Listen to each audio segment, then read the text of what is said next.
हत्याकांडटी जो भली भावे चर्चित नुहे चर्चार विषय पलटि ये कोठाटी आम ये कोठा को ये देखु जे ये कोठा बहु चर्चित भूत बंगला ना परिचित जहाँकि चंदका थाना अंतर्गत पाइकरापुर अच्छा टे कोठा उपरे नजर पकई नियंतु जो कोठा को लोक मैंने आसवा डरुंच कारण एठी काले भूत बाहरुची राति रे आ भूत आपण को कौनसी समय अटैक करि पारे किछि भी घटना घटई पारे एभली भाबे भयभीत करबा सहित ए कोठारे जेतेबेले जनकर मृत्यु हेइची ए कोठारू जेतेबेले जनकु रक्ताक्त अवस्था मेडिकल को निया जाइची सेतेबेले भूत ना रे सी पारी हवा पाई अभियुक्त बसिथिले कारण होउची जे भूत पेलीदेला आउ सेथिपाई छातरू पड़ी मोहनी दास गुरुतर हेले तांको हॉस्पिटल निया गला सेठारे मृत्यु हैला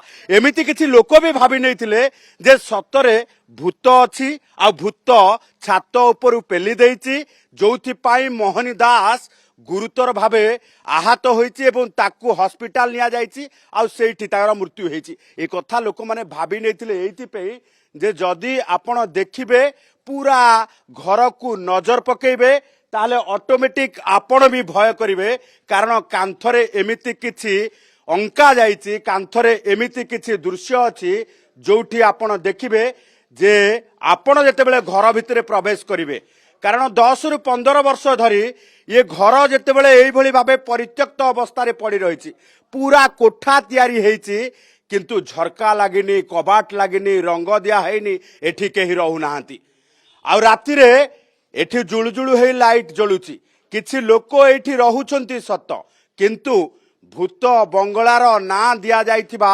ये कोठा को केही भी केतेले साहस करंती नाही एकाकी आसीबा पाई कारण भूत कोनोसी परिस्थिति रे आपण को अटैक करि पारे भूत देखा जाई पारे आउ ए अदृश्य शक्ति आपण को कोनोसी भी परिस्थिति भितरे एठी मोह करि देई पारे एभଳି किछि सीन तैयारी करा जाइछि आउ एभଳି किछि एभଳି भाबे देखंतु आपण चित्र विचित्र एभଳି जेतेबेले तैयारी करा जाइछि ताकू देखिकी आपण भय करिवे आउ गोटे दृश्य देखैबी ये घरे आपण घरर एंट्रांस देखिबे छोटिया छोटिया घर तैयारी करा जाइछि कुकुडा भाड़ी भଳି देखा जाउछि तेबे किंतु आमे कुकुडा देखिबा को पाउ नाहु कारण ये कुकुडा भाड़ीर रहस्य केवल ही लोक कहि पारिबे जे घर भितरे ये छोटिया छोटिया घर कौन पाई छोट छोट भूत घर की तेणु एभली स्थिति रे ये भूत बंगला रे गोटे घटना गत 1 तारिख दिन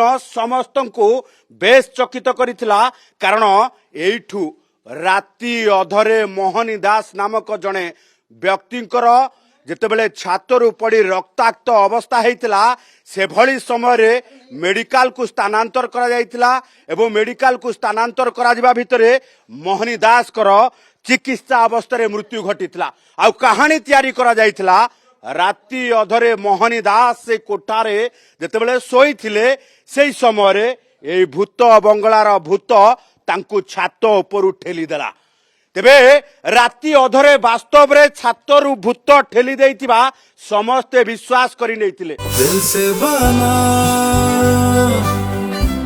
और प्यार से खिला सुपर हेल्दी सुपर टेस्टी केही जानती नाही ये कोठार मालिक के केही जानती नाही ये कोठाटी कौन पाई तैयारी करा जाइथिला केही केबे देखी नाहांती ये कोठा को कौनसी लोक आसी मालिकाना जाहिर करिवार किंतु पूरा बाउंड्री बुला जाइथिबा ये कोठा प्रत्येक दिन समस्ते बाहरु देखंती आउ ये कोठा कोटी कोटी टंका दिया जाई कोठा तैयारी करिछि किए ताकू केही जानती नाही किंतु कोठाटी पाइकरापुर ग्रामर सीधा सड़क भावे प्रथम ही रही आउ ये कोठार चतुर्पार्श्व आम देखौछु पूरा कोठाटी भल डिजाइन रे तैयारी करा जाइछि एवं जो रही जे उच्च कोटीर कार्य भी करा जाइछि किंतु 10 रु 15 वर्ष धरी केही भी देखि नांती ये कोठारे केही आसीबा आउ ये कोठारे केही रहिबा ये होउछि कोठार आउट हाउस जो आउट हाउस रो आपण देखुथिबे गोटे जोता पड़िछि को सिक्यूरिटी रहिथिला बोली अनुमान करा जाई पारे काठ पड़िछि ଏବଂ କିଛି ବ୍ୟାଗ ଅଛି, ଲଣ୍ଠନ ଅଛି। ଯୋଉ ଲଣ୍ଠନ ଆପଣ କେବେ ପୂର୍ବରୁ ଏବେ ଆଉ ଦେଖିବାକୁ ପାଉନଥିବେ, ସେ ଲଣ୍ଠନ ଏଠି ଝୁଲା ଯାଇଛି।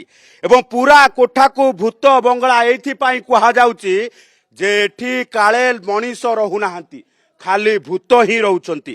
ଦିନ ବେଳେ କିଏ ସାହସ ଜୁଟେଇ ପାରେ, କିନ୍ତୁ ରାତି ଅଧରେ ଇଏ ଭୂତ ବଙ୍ଗଳାକୁ ଆସିବା ପାଇଁ କାହାର ସାହସ ନାହିଁ। କିନ୍ତୁ କିଛି ଲୋକ ଏଠି ରାତିରେ ଲଣ୍ଠନ ଲଗେଇ ଶୋଉଛନ୍ତି, ଯୋଉଥିପାଇଁ ଗତ 1 ତାରିଖ ଦିନ ଯିଏ କେୟାର ଟେକର ଭାବେ କାର୍ଯ୍ୟ କରୁଥିଲେ ମୋହନୀ ଦାସ, ତାଙ୍କୁ ଏଇଠି ହତ୍ୟା କରାଯାଇଛି। ଆଉ ହତ୍ୟା କରିଥିବା ଅଭିଯୁକ୍ତ ବାପି ଗିରଫ ମଧ୍ୟ ହେଇଛି। କିନ୍ତୁ ହତ୍ୟାର କାରଣ କିଛି ବି ଜଣା ନାହିଁ। ମଦ ପିଇ ପରବର୍ତ୍ତୀ ସମୟରେ ହତ୍ୟା କରାଯାଇଥିବା ପୁଲିସ ବର୍ତ୍ତମାନ ପ୍ରମାଣ ପାଇଛି, ଅଭିଯୁକ୍ତକୁ ଗିରଫ କରିଛି। କିନ୍ତୁ କଥା ହେଉଛି ଯେ ଭୂତ ବଙ୍ଗଳାରେ କାହିଁକି ହତ୍ୟା, ଏ ଭୂତ ବଙ୍ଗଳାକୁ ନେଇ ସମସ୍ତଙ୍କର ଅନ୍ଦାଜ ପରସେପସନ କାହିଁକି ଏମିତି, ଏ ଭୂତ ବଙ୍ଗଳା କାହାର, ଆଉ ବାସ୍ତବରେ ଏଠି କ'ଣ ଭୂତ ଅଛି? କାରଣ ହେଉଛି ଯେ ଗୋଟିଏ ପରେ ଗୋଟିଏ ଏମିତି ରହସ୍ୟଜନକ ଘଟଣା ସମସ୍ତଙ୍କୁ ଚକିତ କରୁଛି ଏବଂ ଗୋଟିଏ ପରେ ଗୋଟିଏ ରହସ୍ୟ ସମସ୍ତଙ୍କୁ ଆହୁରି ଭୟଭୀତ କରାଉଛି।